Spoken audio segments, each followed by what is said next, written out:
तो कहानी की शुरुआत में हम काया को देखते हैं जो अपने छोटे भाई और डैड के साथ रहती है। हाल ही में उसकी मॉम की मौत हो गई है जिस वजह से पूरा घर सदमे में है। इससे घर का माहौल कुछ ठीक भी नहीं चल रहा, इसीलिए वो सब ज्यादा बातें नहीं करती एक दूसरे के साथ। लेकिन काया अपनी पूरी कोशिश करती है कि वो अपने छोटे भाई और डैड का अच्छे तरीके से ख्याल रखे, जिस वजह से उसने बाहर जाना भी छोड़ दिया है। लेकिन आज उसकी दोस्त क्लारा ने उसे बुलाया है क्योंकि वो घूमने जा रहे। उसके डैड गम से उभर ही नहीं रहे थे। आज तो वो बहुत ही उदास थे क्योंकि उनकी मॉम की मौत उन्हीं की कश्ती से हुई थी जिसे आज वो ठीक कर रहे। वो जब भी उस बोर्ड को देखते हैं वो हादसा उन्हें याद आ जाता है। पर अब काया अपनी जीप लेकर निकल जाती है और पहुंचती है क्लारा के पास जो उसी का इंतजार कर। वो लोग समंदर में कुछ टाइम गुजारने के लिए इकट्ठा हुए, पर क्लारा बताती है कि यहाँ मेरा दोस्त भी है जो भी हमारे साथ आ रहा है। जो जानकर काया ज्यादा खुश नहीं होती क्योंकि वो ज्यादा लोगों में रहना पसंद नहीं करती। लेकिन क्लारा कहती है कि ज्यादा टेंशन मत लो, मेरे दोस्त के साथ उसका भाई भी आ रहा है जो भी मेरा दोस्त ही है और वो भी तुम्हें पसंद आएगा। फिर वो लोग मिलते हैं और यहाँ हम जान पाते हैं कि दोनों भाई व्लॉग्स बनाते हैं। क्लारा का दोस्त आज का प्लान बताता है कि वो लोग अपनी जेट बोट से एक आइलैंड पर जाने वाली है। लेकिन काया को पता था कि इसमें टाइम लगने वाला है, इसीलिए वो मना कर देती है क्योंकि शाम तक उसे घर भी तो जाना था। तो क्लारा का दूसरा दोस्त कहता है कि हम सूरज डूबने से पहले वापिस आ जाएंगे, इतना दूर वो आइलैंड नहीं है, हम 2-4 दिन पहले ही गए थे। अब क्लारा भी काया को समझाती है कि मुझे अच्छे से पता है कि तुम्हारे ऊपर घर की जिम्मेदारियां हैं, इसीलिए मैं किसी भी काम में देर नहीं करूंगी और हम वापस लौट आएंगे जल्द। आखिर में वो मान गई और चारों लोग निकल जाते हैं, जहाँ पहुंचकर वो बहुत मस्ती करते हैं, एंजॉय करते हैं। क्लारा और उसका दोस्त पानी में नहा रहे थे जबकि काया क्लारा के दूसरे दोस्त के साथ बैठकर बातें कर रही थी, जहाँ उसे काफी अच्छा महसूस हो रहा था क्योंकि ऐसे हालात में काया को किसी ऐसे इंसान की ही जरूरत थी जो उसके लिए दोस्त से भी बढ़कर। अब वो दोनों भी पानी में आकर जेट बोट पर एंजॉय करने लगते हैं और थोड़ी देर बाद निकलने का फैसला करते हैं। लेकिन क्लारा का दूसरा दोस्त काया को मुतासिर करने के चक्कर में स्पीड बहुत तेज कर देता है, जो चीज जाहिर है गलत साबित होती है। अब उन दोनों को तो पता नहीं चलता, वो अपनी मौज मस्ती में रहते हैं, लेकिन ओवर स्पीड की वजह से क्लारा और उसके दोस्त की जेट बोट पलट जाती है और दोनों पानी में गिर गए। उन्हें अभी भी होश नहीं आ रहा था कि वो अपनी जेट बोट क्लारा के दोस्त के ऊपर चढ़ा देता है, जिससे वो इतना जख्मी हो गया कि वहीं बेहोश हो जाता है। फिर आगे जाकर उनकी खुद की जेट बोट भी पलट गई, वो भी बुरी तरह पानी में गिर जाते हैं, जिससे क्लारा का ये दोस्त भी जख्मी हो गया और अब सब पानी में। क्लारा को घबराया देख काया उसे संभालती है और क्लारा का दूसरा दोस्त अपने भाई को ढूंढने लगा, लेकिन वो उन्हें कहीं भी दिखाई नहीं दे रहा था, जिससे उन्हें एहसास हुआ कि वो जा चुका है, यानी कि उस टक्कर की वजह से उसकी मौत हो गई और वो डूब गया। ये जानकर उसका भाई यानी क्लारा का दूसरा दोस्त बहुत दुखी हुआ,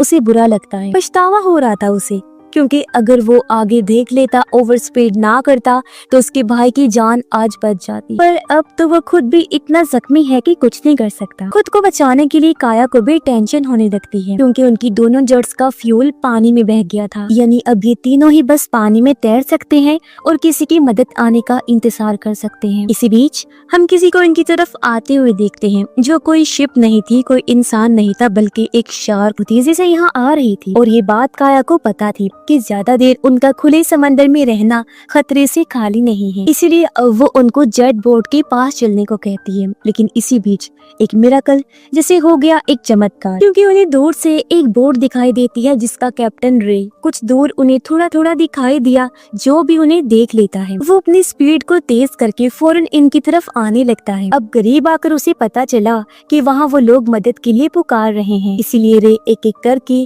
तीनों को ही ऊपर खींच लेता है और रिलैक्स होने को कहता है क्योंकि अब वो लोग सेफ हैं। वो क्लारा के दोस्त को सही से बिठाता है क्योंकि वो ज्यादा जख्मी था और खून भी उसका बहुत बह गया। क्लारा वॉशरूम के लिए अंदर जाती है जहाँ रे भी था और हम नोटिस करते हैं कि वो बार बार काया को ही देख रहा था। जब काफी देर तक भी क्लारा वापस नहीं आती तो काया अंदर जाती है ताकि पता लगा सके कि वो कहाँ गई है। इसी बीच वो रे से बात करती है और कुछ देर वहीं खड़ी रही क्योंकि रे को कोई जरूरी काम करते हुए देखती। वो जानबूझकर खड़ी रही, हटने का नाम ही नहीं ले। रे कुछ केमिकल कॉटन पर लगा रहा था। काया सोचती है कि वो जख्म साफ करने के लिए क्लारा के दोस्त के लिए बना रहा होगा, लेकिन कुछ ही देर बाद वो इसका इस्तेमाल काया पर करता है उसके मुंह पर रख कर उसे सुंघा कर बेहोश कर देता। अब इससे हम ये अंदाजा लगा लेते हैं कि रे ठीक आदमी नहीं। जब काया बेहोश हो गई तो रे उसे शिप के पीछे वाले हिस्से में बने एक कंटेनर में बंद कर देता है और ऊपर से उसे लॉक कर दिया। लेकिन उसने क्लारा के दोस्त को वहीं छोड़ दिया क्योंकि शायद उसे लड़के अच्छे नहीं लगते, ना उनकी जरूरत होगी, शायद उसके जख्मी होने की वजह से। 2 घंटे के बाद जब काया की आंख खुलती है तो वो खुद को ऐसी जगह पर पाकर बहुत ज्यादा डर जाती है। यहाँ क्लारा भी, इसे भी कुछ देर बाद होश आ जाती है। वो भी बहुत ही सहमी हुई थी। ये एक लकड़ी पर हेल्प में लिखा हुआ पाती है, जिसका मतलब यहाँ पहले भी कोई बंद था जिसने मदद के लिए हेल्प में लिखा। वो पूरी जगह किसी चेम्बर जैसी लग रही थी जिससे बाहर निकलने का बस एक ही रास्ता था, ऊपर वाला, जो कि अभी बंद। इन्हें जो मैट्रेस दिया हुआ था उस पर खून के निशान थे और बहुत सारी लड़कियों के बाल भी, जिससे हम समझ पाते हैं कि यहाँ पहले भी कई सारी लड़कियां कैद हो चुकी हैं। दोनों बहुत ज्यादा डर जाती हैं और सोचती है कि आखिर हमें यहाँ पर क्यों लाया गया है, काश हम इस आइलैंड पर आते ही ना। लेकिन अब अफसोस करने का क्या फायदा था, जो होना था वो तो हो गया।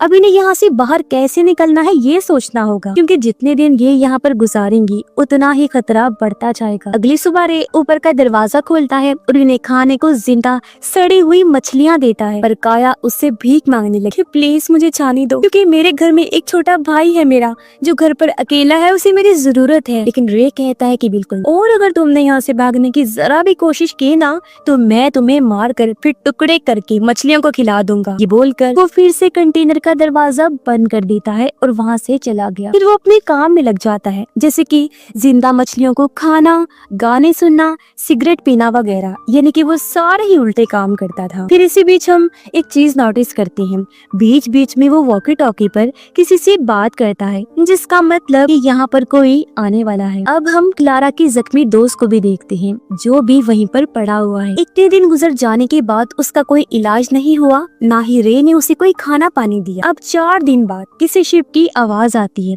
जिसे वो दोनों लड़कियां भी सुन लेती हैं और बहुत खुश भी हो गई, इस उम्मीद में कि शायद कोई हमारी मदद के लिए आया होगा या फिर कोई कोस्ट गार्ड होगा जो भी उन्हें बचा लेगा। लेकिन पता चला कि वो एक डॉक्टर है जिसने अपनी शिप काफी दूर खड़ी थी और वहाँ से एक छोटी कश्ती में बैठकर यहाँ तक आया। वो पहले तो आकर क्लारा के दोस्त को देखता है और पूछता है कि कब से ये यहाँ पर पड़ा हुआ है। रे ने जवाब दिया, यही कोई 4-5 दिन हो गए होंगे। जिसे सुन डॉक्टर कहता है, कोई बात नहीं, ये भी हमारे काम आ जाएगा। फिर वो नीचे जाता है जहाँ दोनों लड़कियाँ डरी सहमी हुई कोने में बैठी हुई थी। डॉक्टर पूछता है, तुम में से चोट किसको लगी, मैं उसका इलाज करने के लिए आया हूँ। तो क्लारा आगे आई। डॉक्टर ने कहा, ठीक है, लेट जाओ। फिर वो उसको चेक करता है और रे से बात करते हुए ऊपर चला जाता है। मगर उनके जाने के कुछ ही देर बाद हम क्लारा के दोस्त की चीखें सुनते हैं, क्योंकि वो डॉक्टर दरअसल उसके ऑर्गन को जिंदा ही बाहर निकाल रहा था, यानी कि उसके अंदर की हर चीज निकाल लेता है, जैसे कि गुर्दे, दिल, आंखें, जिगर और भी बहुत कुछ, जिन्हें वो सप्लाई करने वाला था, क्योंकि इन्हें बेचकर बदले में उसे बहुत सारे पैसे मिलने वाले थे और यही उनका बिजनेस था। उस बेचारे पर इन्हें बिल्कुल रहम नहीं आया। फिर इतना जुल्म करने के बाद उसकी लाश को समंदर में डाल देते हैं। जब उसकी चीखें खत्म हो जाती हैं तो दोनों ही लड़कियां समझ गईं कि इन्होंने उस बेचारे को मार डाला। उन्हें ये भी अब तक पता चल चुका था कि जो डॉक्टर यहाँ आया था वो भी ठीक नहीं है, रे की तरह ही पागल और खतरनाक है और ये दोनों मिले हुए हैं। इसके बाद हम डॉक्टर और रे को बात करते हुए सुनते हैं, जिसमें डॉक्टर कहता है कि दूसरी वाली लड़की जख्मी है जिसको हम यहीं खत्म कर देंगे और जो ठीक है उसको मैं अपने साथ ले जाऊंगा, क्योंकि मेरे पास एक अमीर क्लाइंट है जिसके बेटे को फ्रेश यानी बिल्कुल ताजा और जवान इंसान की किडनी की जरूरत है, जिसके बदले में हमें अच्छे खासे पैसे मिलेंगे। अब रे मान जाता है क्योंकि यही तो वो उसके लिए सालों से करता आ रहा है, समंदर में फंसे लोगों को बचाना और फिर उन्हीं के ऑर्गन्स को बेचकर पैसे कमाना। कुछ देर बाद वो डॉक्टर को लेकर फिर से नीचे जाता है और इस बार वो क्लारा को लेकर ऊपर जाने लगा। हालांकि उन्हें ऐसा करने से काया रोक भी रही थी, पर रे उसे वहीं पर मारकर बेहोश कर देता है, जिसके बाद वो दोनों क्लारा को लेकर ऊपर आ जाते हैं। कई घंटों के बाद काया को जब होश आया तो उसे क्लारा की चीखें सुनाई दे रही थी, यानी कि अभी भी वो जिंदा है, जो कि सच भी था। उन्होंने अभी तक उसकी ऑर्गन्स नहीं निकाले थे, इसीलिए काया को जो भी करना था बहुत जल्दी करना था। इसी बीच वो नोटिस करती है कि इस कंटेनर में एक फैन लगा हुआ है जो कि दिन में चल रहा था पर अभी बंद कर दिया गया है। अगर वो उसे बाहर की तरफ धक्का देगी तो वो सुराख खुल जाएगा जहाँ पंखा लगाया हुआ है। फिर उसने ऐसा ही किया, वो पूरी ताकत से उसे धक्का देना शुरू करती है। फाइनली सुराग खुल गया और काया इस होल से बाहर आ जाती है और धीरे धीरे ऊपर आ गई, जहाँ वो देख लेती है कि डॉक्टर ने अपना काम शुरू कर दिया है। पर इतने में वहाँ रे आ जाता है, इसीलिए वो नीचे इंजर्ड रूम तक पहुँच जाती है, जहाँ उसे फिशिंग एरो मिलती है, जिसके जरिए मछलियों पर हमला करके उन्हें पकड़ा जाता है, जिसे काया उठा लेती है।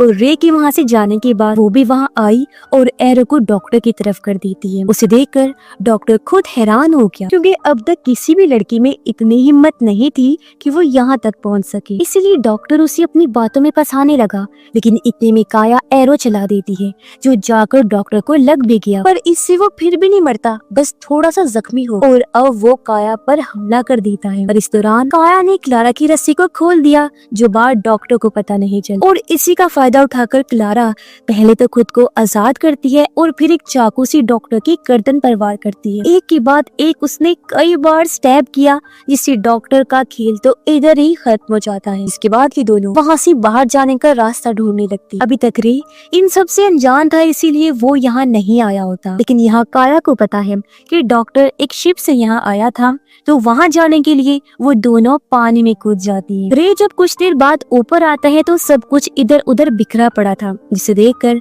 वो समझ जाता है कि जरूर कुछ गड़बड़ है। तभी उसे डॉक्टर की लाश भी दिख जाती है, इसीलिए वो फौरन ऊपर जाता है, मगर अभी भी डॉक्टर की छोटी कश्ती वहीं खड़ी थी, जिससे उसे लगता है कि लड़कियां अभी भी इसी कश्ती में हैं। इसीलिए वो छोटी वाली और इस पूरी कश्ती को चेक करता है, लेकिन वो उसे कहीं भी दिखाई नहीं देती। फिर वो और ऊपर जाकर सर्च लाइट को ऑन करता है, तब उसे पता चला कि वो दोनों तो पानी में हैं और डॉक्टर की शिप की तरफ जा रही हैं। इसीलिए वो फौरन ही अपनी बोट को स्टार्ट करने की कोशिश करता है, लेकिन वो स्टार्ट ही नहीं हो रही थी। नीचे इंजन रूम में जाने पर उसे पता लगता है कि किसी ने इंजन की तारों को काट दिया है, जो काम और किसी का नहीं बल्कि काया का ही था। जब वो वहाँ पर गई, क्योंकि उसे पता था कि रे बोट लेकर उन तक जरूर पहुँच जाएगा। अब जख्मी होने की वजह से क्लारा तैर नहीं पा रही थी। हालांकि काया पूरी कोशिश करती है, वो उसकी मदद करती है ताकि वो जैसे तैसे वहाँ तक उसे ले चले, पर क्लारा से नहीं हो पाता।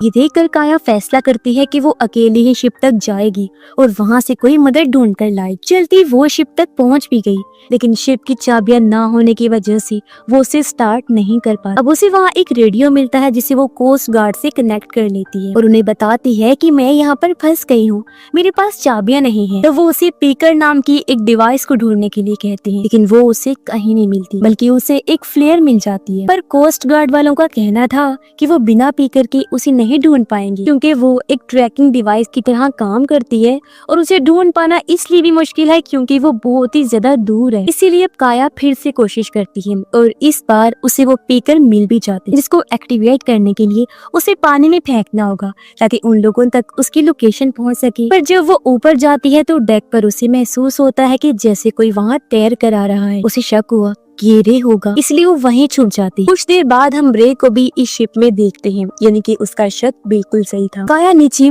डॉक्टर के बेडरूम तक जाती है, जहाँ वो डॉक्टर की फैमिली की फोटोज देखती है। काया ने सोचा कि हालांकि उसकी खुद की भी 2 बेटियां हैं, लेकिन पैसों में वो इतना ज्यादा अंधा हो गया था कि दूसरों की जिंदगियां बर्बाद कर रहा था और उन्हें तरस भी नहीं आ रहा था। इसी बीच जब वो ऊपर आई तो उसे रे पकड़ लेता है और पेट में चाकू घुसा देता है, जिससे कि काया जख्मी होकर वहीं गिर पड़ी। पर यहाँ वो रे को कंट्रोल करके उसे ऐसा दिखाने की कोशिश करती है जैसे कि वो उसे गले लगाना चाहती हो। जैसे ही वो उसके करीब आया, वो उसके मुंह पर फ्लेयर छोड़ देती है, जिससे वो बुरी तरह तड़पना शुरू हो जाता है और फिर वहीं गिर गया। काया भी जख्मी होने की वजह से खुद को घसीटते हुए दर्द में तड़पते हुए किनारे के करीब आती है। पीकर को पानी में फेंकने की कोशिश करती है, लेकिन वो वहीं किनारे पर ही अटक जाती है और इतनी ही देर में वो भी बेहोश हो गई। लेकिन जिसकी जिंदगी होती है उसे तो फिर जीना ही पड़ता है, फिर चाहे वो किसी भी हाल में। रात भर लहरों की वजह से वो शिप हिलती रही, जिससे हुआ ये कि पीकर खिसकते हुए पानी में गिर ही जाती है और इससे वो एक्टिवेट हो गई। उसकी लोकेशन उन तक पहुंच गई, इसलिए सुबह होने पर वहाँ एक कोस्ट गार्ड की कश्ती आ जाती है, जो लोग काया को बचा लेते हैं। उन्हें यहाँ रे की लाश भी मिल गई। इन दोनों को लेकर वो जाने ही वाले होते हैं कि उन्हें समंदर में तैरते हुए क्लारा भी दिख जाती है, जो अभी भी जिंदा थी। इसलिए ये लोग उसे भी फौरन ऊपर ले आते हैं, लेकिन दोनों बहुत ज्यादा रो रही होती हैं, क्योंकि उन्होंने कभी भी ऐसा नहीं सोचा था कि उनके साथ ये सब होगा। अब सब कुछ खत्म तो हो गया था, लेकिन क्या काया के लिए भी? क्योंकि अभी तो वो अपनी मॉम के सदमे से बाहर नहीं आ पा रही थी, तो इससे कैसे ही निकले। दोनों दोस्तों को सही सलामत किनारे पर लाया जाता है, जहां वो एक दूसरे को देखकर मुस्कुराते हैं और शुक्र अदा करती हैं कि उनकी जान बच गई और आइंदा इस तरह की जगहों पर ना जाने का सोचते हैं। और इसी के साथ ही इस फिल्म